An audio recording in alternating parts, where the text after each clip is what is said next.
The night was supposed to be a celebration. His birthday, his success, his people.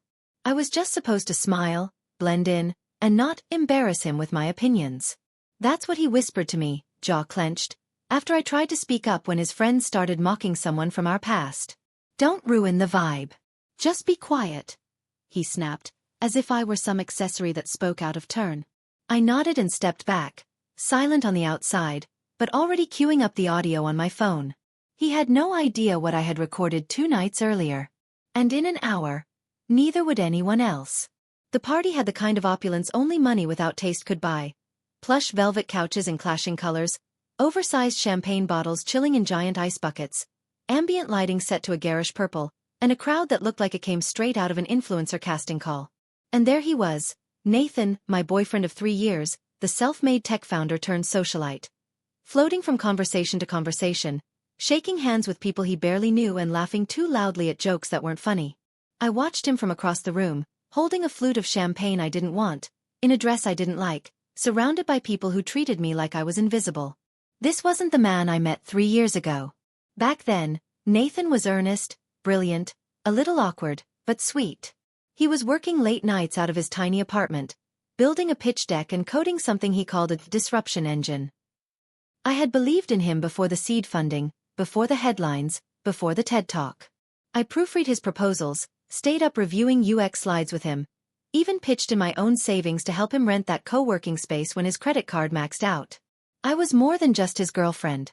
I was part of the grind. But somewhere along the way, when investors started paying attention and journalists started using phrases like next generation innovator, something shifted. He started curating his image, watching how I spoke in meetings, how I dressed when we went out. I became a variable he wanted to control. And tonight, I felt it in full force. It was supposed to be his birthday party, his 30th no less, and I had helped plan most of it. I arranged the catering, picked the venue, designed the invitations, and coordinated with his assistant to surprise him with a custom cake that matched his company's logo. But from the moment we arrived, it was clear I was more of a prop than a partner. Every time I tried to engage, he gave me a glance that said, "Not now." And then it happened. He was standing near the terrace, flanked by 2 startup bros with names like Chase and Brock, recounting a story about how he single-handedly convinced Google to back off a patent claim. I had been there during those negotiations. I had even helped him write the rebuttal email that turned things around.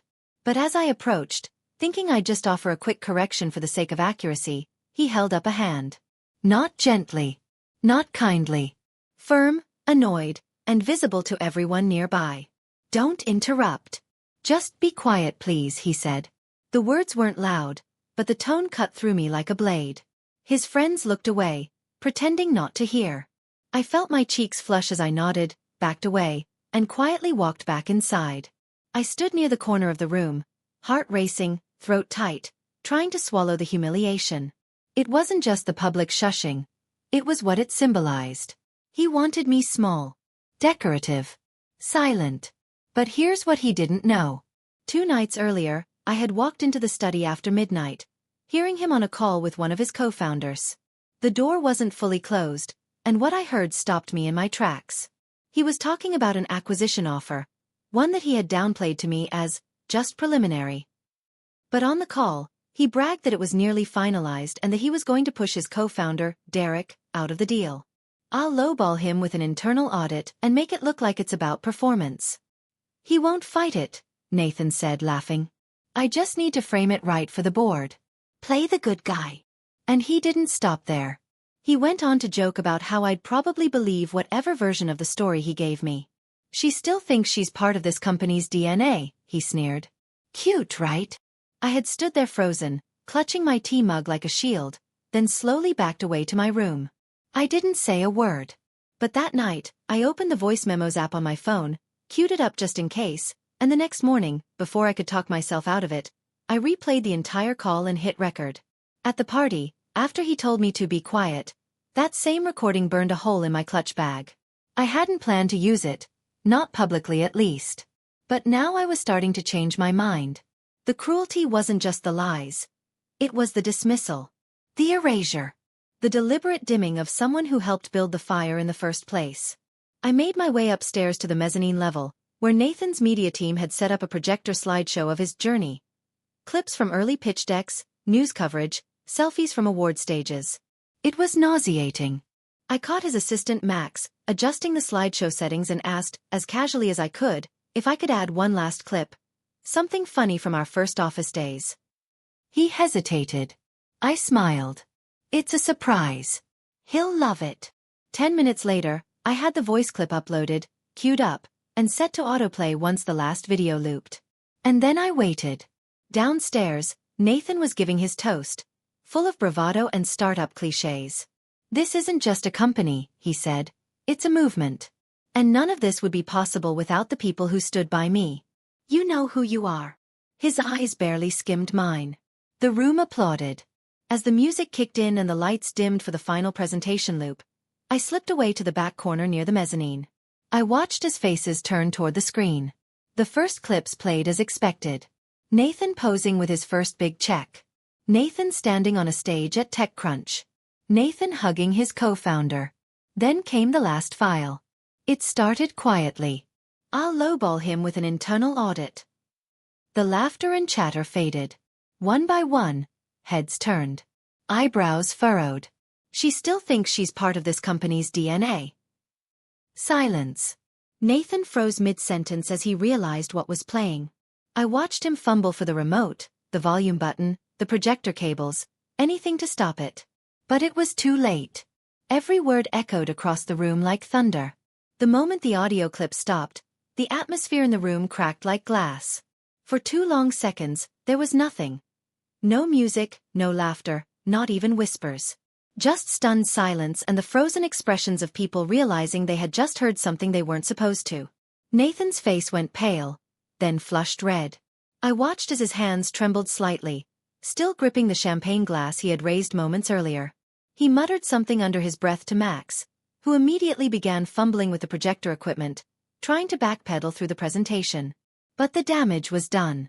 The last clip had looped into the system, and everyone had heard his voice. His betrayal, his arrogance, and his condescension. Some of the guests who had known Derek, the co-founder Nathan was planning to push out, began exchanging looks. I noticed a few of the angel investors who had backed Nathan early on retreating into the hallway, phones already out, whispering as they scrolled through their inboxes. One of them, I think her name was Alia, caught my eye from across the room. She gave me the faintest nod. She had always been cordial to me, even when Nathan treated me like invisible wallpaper. And she had just realized that the guy she thought was a visionary might be a liar instead. I didn't stay long after that. There was no need to. My work was done. I quietly left the party and stepped into the cool night air. The driver I had booked earlier was waiting at the curb. I slid into the back seat and let out a long, slow breath. My fingers were still cold. My heart was still racing. But in that moment, I felt something I hadn't in months. Control. Not revenge. Not spite. Just clarity. The days that followed were a storm of consequences for Nathan.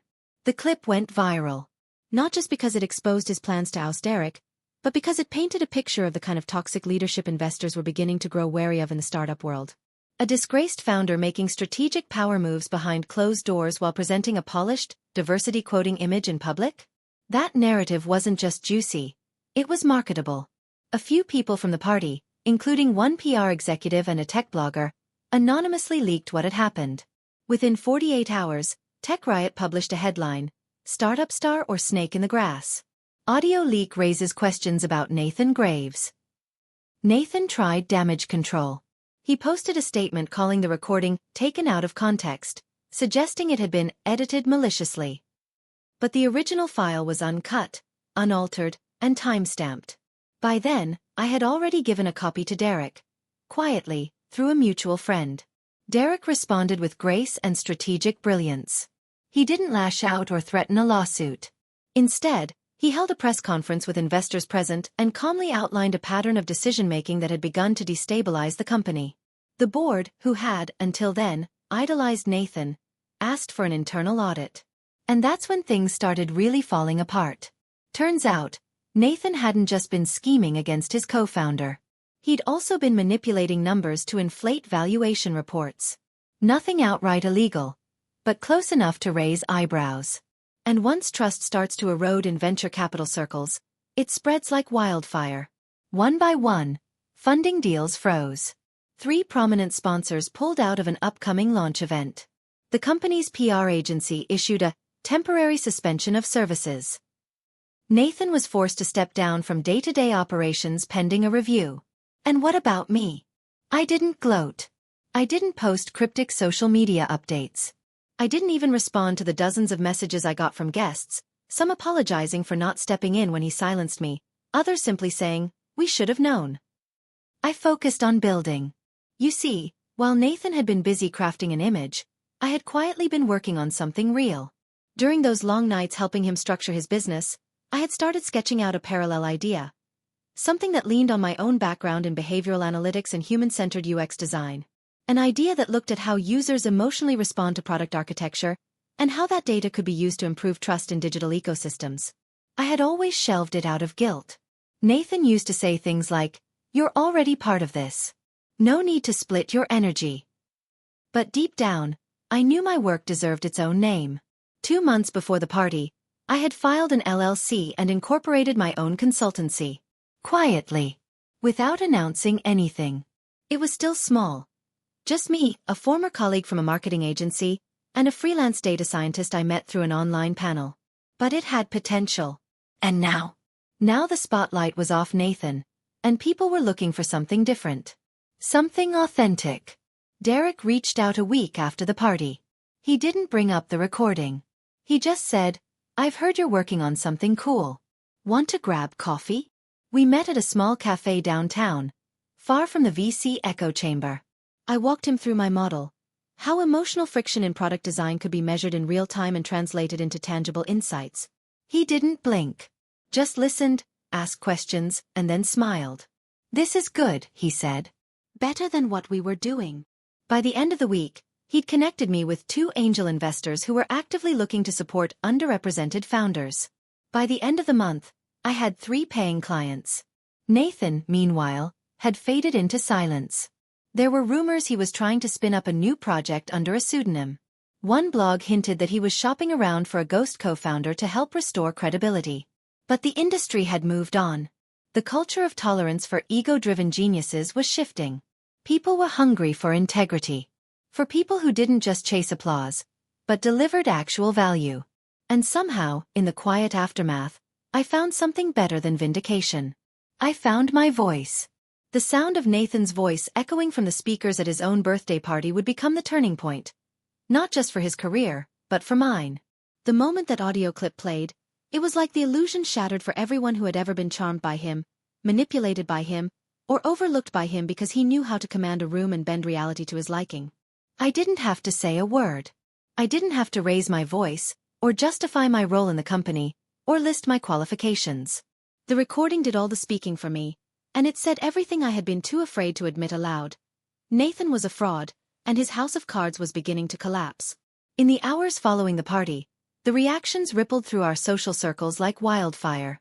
Some tried to defend him, claiming the clip was taken out of context. Others were too stunned to say anything at all. But a handful, those who had been watching Nathan with cautious eyes for months, knew the truth the moment they heard it. Among them was Derek, his co-founder. And when I finally received a message from Derek 2 days later that simply read, "Thank you for your timing," I knew the real unraveling had begun. But Nathan wasn't the kind of man to go down without a fight. That week, he held 3 emergency meetings with his PR agency, 2 lawyers, and a few of his most loyal investors. He issued a formal statement on his personal LinkedIn calling the clip a manipulated sliver of a private conversation, and accused an unnamed party of coordinated character defamation. What he didn't realize was that multiple people at the party had already confirmed the recording's authenticity, and more importantly, the context. The board of the company, once blind to his controlling behavior, was now forced to address it. A few of them had received anonymous emails with links to the full recording, along with internal documents Nathan had buried.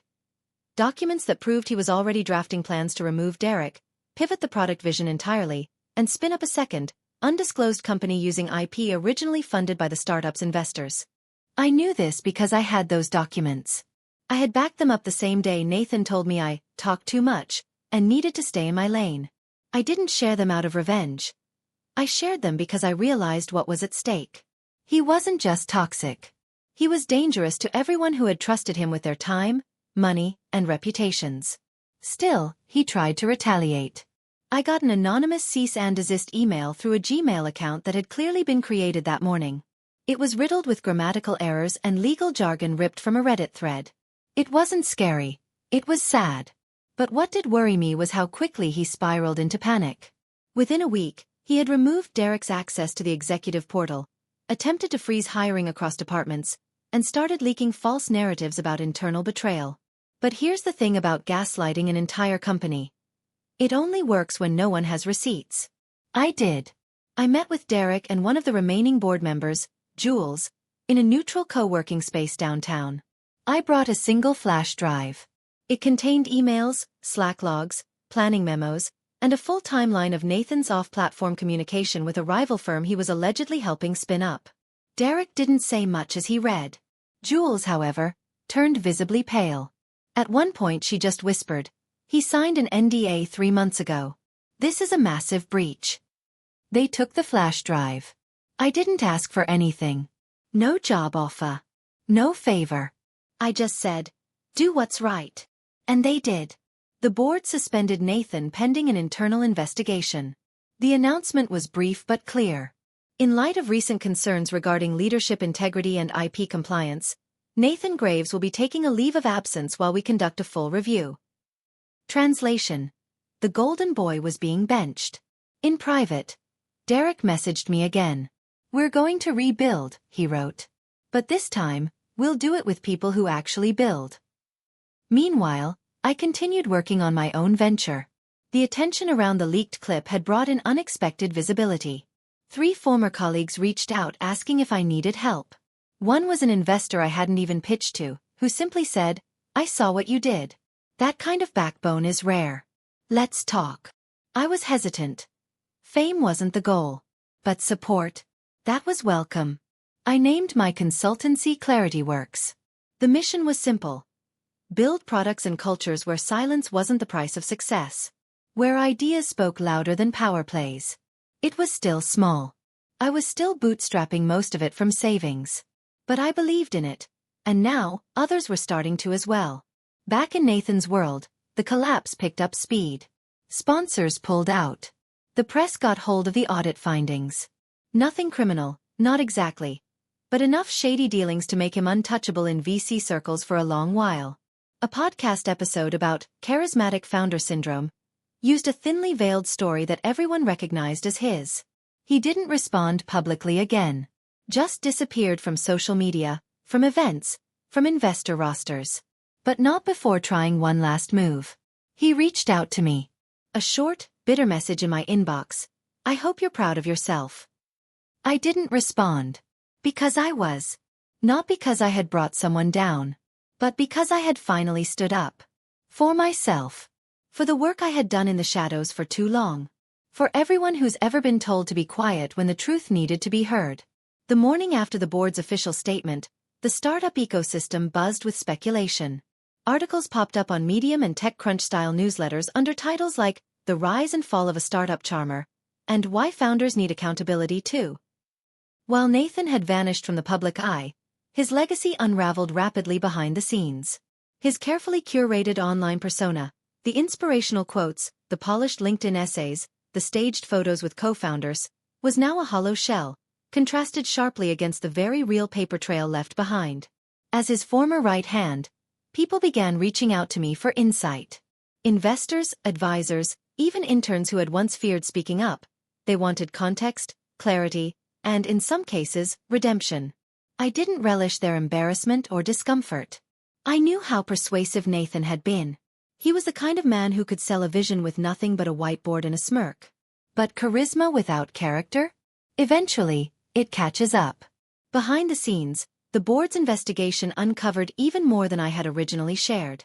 Turns out, the startup's internal servers housed pitch decks sent to outside parties without legal review, unauthorized export of proprietary tools to external consultants, and early-stage branding material for a new app that suspiciously mirrored the company's core product. It wasn't just betrayal. It was a quiet heist. Nathan had been preparing a graceful exit with his own version of the startup soul, and had the audio clip not gone viral, he may have succeeded. One email thread caught the board's attention.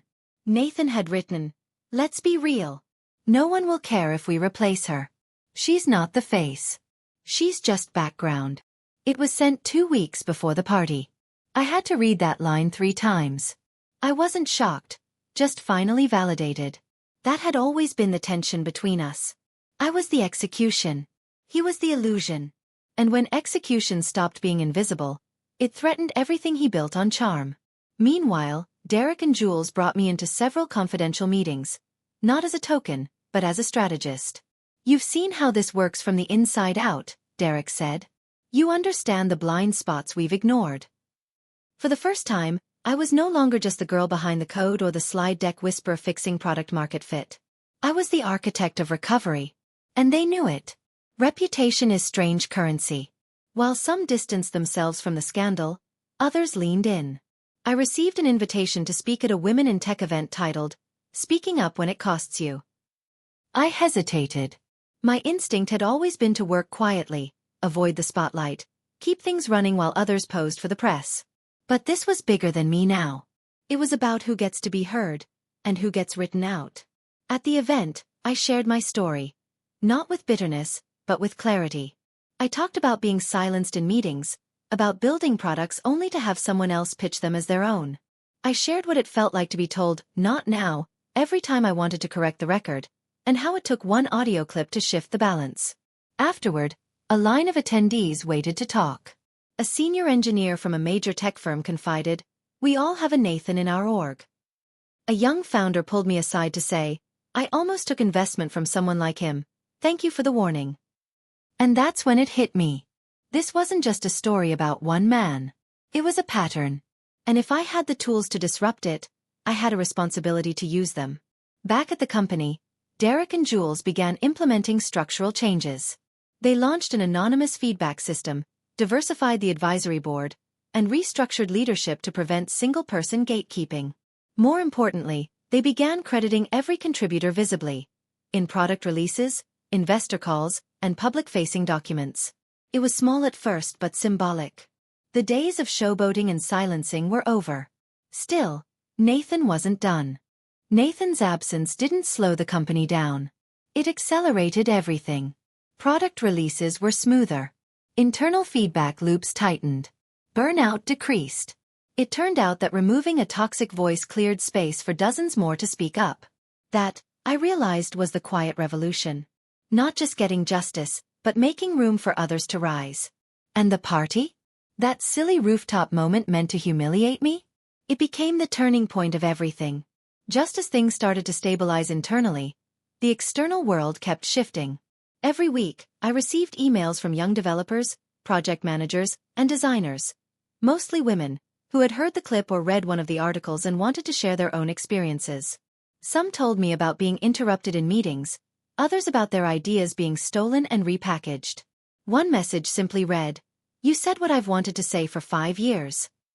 I began replying personally, knowing that even a single line of acknowledgement could validate someone who had been quietly dismissed for too long. At first, I tried to treat these messages as a side task, something I handled after work. But as the stories poured in, I realized this wasn't just about venting. It was a chorus waiting for someone to conduct. I started building a resource hub in my free time. A centralized page of legal guides, mental health contacts, organizational templates for tracking credit and contributions. What started as a one-pager ballooned into a proper microsite. I called it, "Quiet Doesn't Mean Invisible." The name was simple, honest, and accurate. Meanwhile, Nathan finally issued a longer statement, likely crafted by a PR firm. In it, he said he was stepping away to reflect, and committed to learning. But the tech community wasn't in a forgiving mood. No one wanted to see another faux apology tour from a founder caught being himself. One tweet summed it up perfectly. "If you need a mic leak to start reflecting, you were never listening in the first place." He disappeared from social media after that. Some say he tried to launch a consultancy under a new name. But with Google, nothing really vanishes. The audio clip, and his pattern, were always just a few clicks away. Back at our company though, something incredible began to happen. The leadership team invited every department to host design days. Weekly sessions where contributors from any level could walk leadership through their ongoing work and propose changes. Juniors were being heard. Developers were being credited. And I wasn't the only one noticing. Investors remarked on how fast iteration cycles were becoming. Clients commented on how cohesive our teams sounded on calls. It was the kind of alignment we used to dream about but never achieved under Nathan's domineering presence. I was appointed to a newly created role, Chief Product and Culture Strategist. It was a mouthful, but it captured everything I now touched: internal frameworks, product pipelines, hiring philosophy, equity allocation. For the first time, I felt both trusted and free. I didn't have to shrink myself to fit someone else's narrative. I got to build the narrative with the team. One particular morning stood out. I was running a roundtable with a group of new hires, many of them younger women entering tech for the first time. One of them asked, "What would you say to someone who feels like their contributions will never matter unless they shout louder?" I took a second before answering. "Shouting has its place," I said. "But consistency speaks louder. Documentation speaks louder. Receipts speak louder. And when you're told to be quiet, ask yourself, who benefits from your silence? Then decide if they deserve that gift." That quote ended up being shared on a company Slack channel, then screenshotted on LinkedIn, and eventually printed on mugs one of the interns made for fun. It felt silly at first, but it meant something. The message was traveling. But not everything was smooth. Growth brought new challenges. As we attracted more attention, we became a case study. Praised by some, scrutinized by others. Journalists began requesting interviews. One publication asked if I would sit down for a profile titled, "The Woman Who Rewired Her Startup After One Viral Mic Drop." The headline made me cringe. It framed the entire journey as a single moment, when in truth, the mic drop was only the catalyst. The rebuilding? That was the real story. I declined the interview but offered a counter-proposal. A feature on how companies can use viral moments not for damage control, but for structural change. They agreed. And the final piece, published under the title "Rebuilding After the Reckoning," got thousands of shares. Meanwhile, my side project, "Quiet Doesn't Mean Invisible," gained traction. Within 3 months, we had over 10,000 monthly visitors and were hosting monthly virtual panels with guest speakers ranging from whistleblowers to equity lawyers to mental health advocates. The mission wasn't just healing. It was equipping. Giving people the language, tools, and courage to protect their work and themselves. Ironically, one of our earliest supporters was Derek's cousin, who worked in HR at a Fortune 500 company. She offered to syndicate our toolkit internally. I agreed, and within weeks, I was invited to co-create a training module on invisible labor and attribution bias for their leadership team. From a rooftop humiliation to global training tools, it was a full-circle moment. And yet, the moment that meant the most didn't happen at a conference or in a Slack thread. It happened in a quiet corner of a co-working space. I was reviewing code on my laptop when Jules approached with a coffee and a small envelope. "I know it's not a big deal," she said, "but I thought you should have this." Inside was a company milestone badge, one we give out to teammates after 5 years. Mine had been missed, probably because of the chaos earlier in the year. But along with it was a handwritten note: "You weren't just part of our turning point. You were the reason it happened. Thanks for staying when silence would have been easier." I felt tears prick the corners of my eyes. Not because of the badge, but because someone had noticed. Really noticed.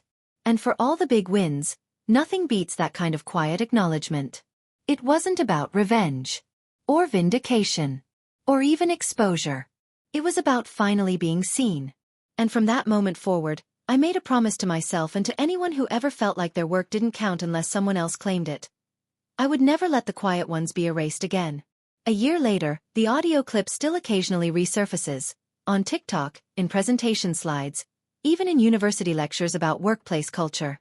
Sometimes I catch myself bracing for backlash, but what follows is always the same.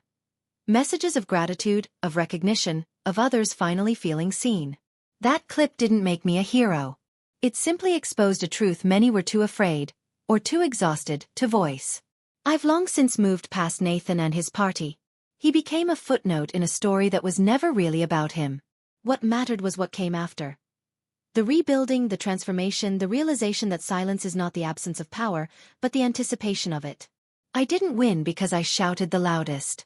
I won because I prepared, documented, and waited for the right moment to let the truth speak for itself. The company is thriving in a way it never did before. We're not just building better products. We're building a better process. One where ideas are credited to their originators. Where performance isn't measured by volume but by value. Where nobody has to fear being asked to be quiet simply because someone else feels threatened by their brilliance. And me? I've finally found my rhythm, not in chasing recognition, but in mentoring the next generation to take up space with confidence. To know their worth. To document their work. And to trust that the truth, when spoken, even in a whisper, can echo louder than any scream. Because the mic might fall. But the message stands.